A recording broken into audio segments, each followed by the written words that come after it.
Hi, this is Dr. Darwin, the new dentist coach, with another edition of Ask Dr. Darwin on the New Dentist Coach Show, where we bring you questions and tips and strategies about dental school, applying to dental school, getting into school, surviving dental school, getting into residency, surviving residency, and just general life after school and training. Be sure that you guys are subscribing to my YouTube page, Dr. Darwin Speaks, as I post videos on a weekly basis on Mondays and Thursdays, but there may be some other days as well. So I don't want you guys to miss any of those videos. So again, subscribe to Dr. Darwin Speaks on YouTube. Today we have actually a special guest, one of my former residents that's now into endo. He's an endo resident, and he's going to be sharing with us some tips on surviving endodontic residency. So today we have Dr. Gyu Park, who's here with me. Hey, Doc, how you doing? Thanks for joining me. Hello, how are you? I'm great. Good to see you too. It looks like you're surviving pretty well this first year of endo. Well, I'm surviving. I'm enjoying the ride. That's good. That's good. So just introduce yourself to everyone so they know who you are. Okay. My name is Gyu Park. I'm a first year endodontic resident at NYU College of Dentistry. Good, good. And where are you from? I'm originally from South Korea. I came to this country when I was 16, and I graduated from Howard University College of Dentistry. And then I spent 1 year with you at Bronx Lebanon Hospital Center as a GPR resident. And then I worked 1 year in Maryland, and then here I am. I'm in NYU. That's great, man. That's great, man. So tell us a little bit, why endo? Why did you pick endo as a specialty in a residency program that you wanted to get some more training in? I don't know. I get this question a lot from students and other dentists. I just really like doing endo procedures. And also I like the idea of saving the natural teeth and getting patients out of pain. That's great. That's great. So when did you kind of figure out endo was the path for you as a specialist? Like when did you determine that? Or what were some of the signs that gave you that said, all right, Gyu, this is what you got to do? I think it was my 4th year dental school, and I was doing my I was working on my first molar. It was number 19 endo case, and I did really my best, but I ended up breaking a file, and up to that point I was kind of underestimating endo. But then after I broke the file, and the professor was really, got really angry, I ended up studying a lot about endo, and I realized I really liked it. That's cool, man. Yeah, that happens all the time. It's part of the process, part of the procedure, broken files. Mm-hmm. So for those that don't know, or maybe those that are contemplating endo and the application process, kind of share with us a little bit about your process, the number of programs, if you remember anything about your interviews or any other challenges you had during the application process. How many programs? Okay, so I think the whole process, I think I applied to 12 or 13 programs. Okay. And I applied, all of them were in the East Coast because I knew I wanted to stay in the East Coast. That was like 2 years ago, so I'm trying to remember the details. What else? And out of those 12, 13 programs, I got 4 interviews. Mm-hmm. Good. And I'm sure most of those programs that were probably matched. Well, maybe not. I don't know. I know endo's a little bit different than some of the other specialties, or even general practice residencies where some are participating in match, some don't. I hear now from a colleague of mine who's a program director at Rutgers, endo program director, that a lot of the endo programs are now kind of leaning towards going into the match, which will be a little bit of a change than what they've done traditionally. So you had 12, 13 programs. I think that's the movement. Yeah, that's right. That's the movement, but I don't know if all the programs are participating in the match. And, you know, I don't think match will work if some of them participate and some of them don't. That's just not fair. So I think it's the way to go, but they are not really participating right in match, but they're definitely participating in the test. In the past, I believe they open in April. That's right. And one of the things we know about endo is that it's one of those specialty programs where they make their selections really, really early. I mean, for the most part, some programs make their selections before September. Yeah, they start. I got interviews at the end of July, invitations, and then I ended up going to interview August or September. Gotcha. So it's pretty early. It's really early.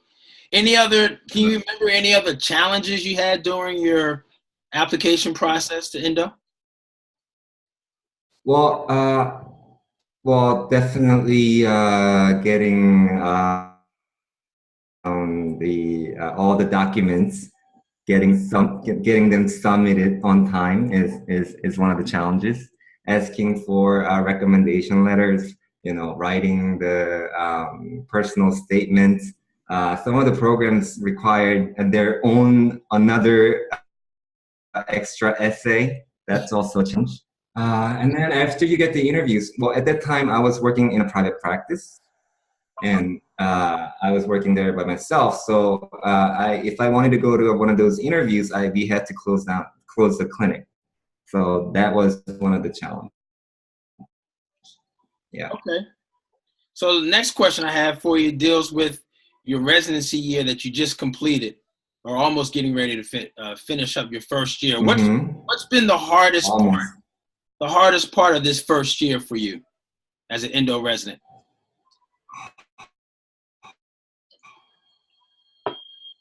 Well, almost everything was really, I was really getting out of my comfort zone, you know, studying hard, you know, going through all the, you know, literatures, procedure-wise, you know, we have to throw all the, you know, habits, you know, and then try something new, you know? Right. Yeah. Yeah. Okay. It was very challenging. Yeah. Very challenging. Making that transition was somewhat challenging. What about what you've liked? Right. What have you liked best about this first year of your endo training? What I like the best. So I've done, you know, quite a few endo procedures. You know, I've had endo cases in my dental school, in the GPR residency with you, and also in private practice. And every time I was doing endo, there was just so many questions, you know, detail, you know, what irrigant, for example, what irrigant should I use? How should I put my rubber dam? How am I supposed to anesthetize the patient? Things like that. But after I got into endo residency at NYU, many of the questions have been answered, and those answers were very much evidence-based. Okay. So that's the best part of this residency. I have much less questions in my mind when I do endo. That's great. That's awesome. So the evidence-based dentistry part, where you are able, through the literature and through, you know, studying with your colleagues, knowing what the answers are based off of what you're doing as part of your training. That's great, man. That's great. So Thanks. Yeah. next Great. question, knowing what you know now, as a first year endo resident, knowing what you know now, what would you do differently?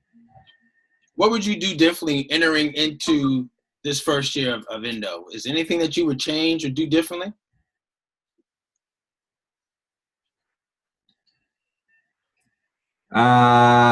Well, if I'm talking about the application, process, I would study endo hard, and also I would participate in more uh, research activity related to endo Mm-hmm.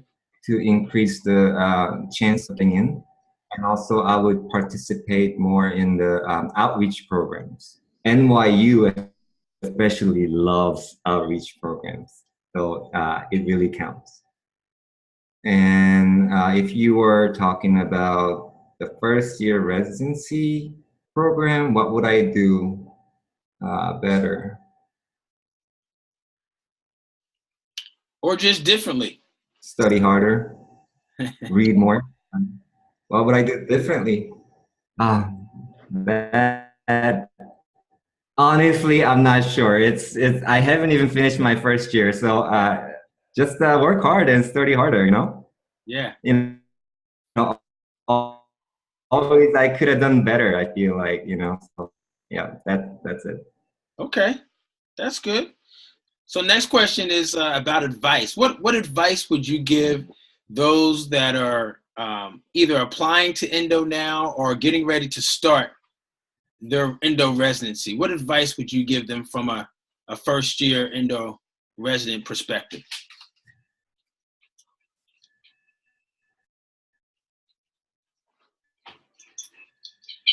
Somebody who's already getting starting the endo residency. I would start reading the famous literatures and also the textbook. The one that is recommended at NYU, The Pathway of the Pulp. It's one of the famous endo textbook. And yeah, what else? Yeah, just be ready for to enjoy the ride. Right. So be ready. Read that Pathways of the Pope. Be ready, and actually maybe. So you said also mentioned reading some of the literature. So some of the endo articles that are found in the journey of endodontics. I forget the name of that journal. There's a journal just for endo, but also there's journals in dental education and the ADA that have endo topics. Maybe start reading some of those topics and those articles. Would you agree? Okay. Yes, yes. One of the most famous articles, the journal is the Journal of Endodontics, JOE, and just start reading anything. It's just it's not like reading books. It's just get more get used to reading the scientific articles. That would help a lot. Right. That sounds good. Okay. Thanks for that advice and that tip. Any projects you're working on? I know you are getting finished, finishing up your first year, and I think NYU Endo's program is what, 2 years or 3 years? 2 years. 2 years. So after this year, this current year, you have one more to go. Are you working on any projects or any interesting things you want to share with us? Yeah, I've been I have to work on that after this interview.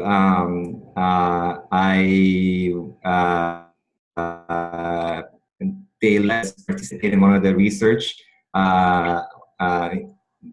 being done by Dr. Gibbs, and she actually recently got a new job at the Harvard Dental School. Director of endodontic program. And before she leaves this August, we really have to finish this project. So I have to work on that today. It's about regenerative endodontic procedures.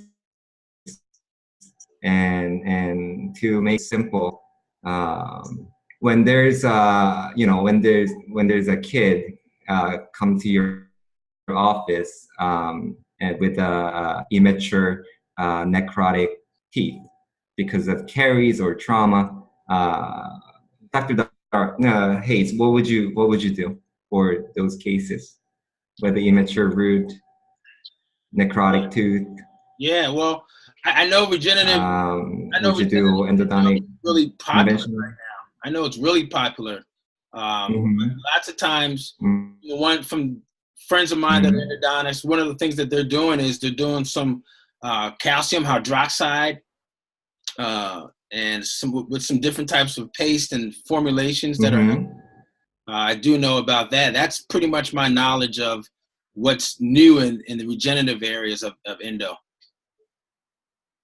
Right. So that's right. It's getting really popular now, and there's this procedure called apexification that the dentist's been doing for decades, right? And this, the regenerative or revascularization, came out, maybe 10 years ago, and our research involves kind of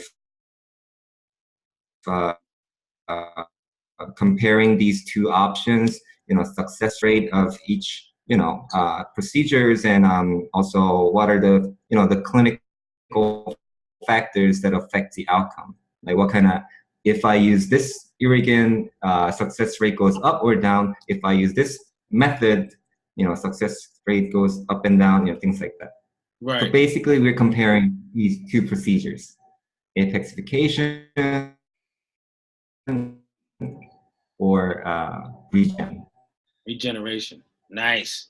That's great, man. Well, good luck with the rest of your project with your faculty member. How can people contact you if they want to, talk to you a little bit more about your endo process, application process, and things that you're doing right now as an endo resident? What's the best way for people to reach out to you and talk to you?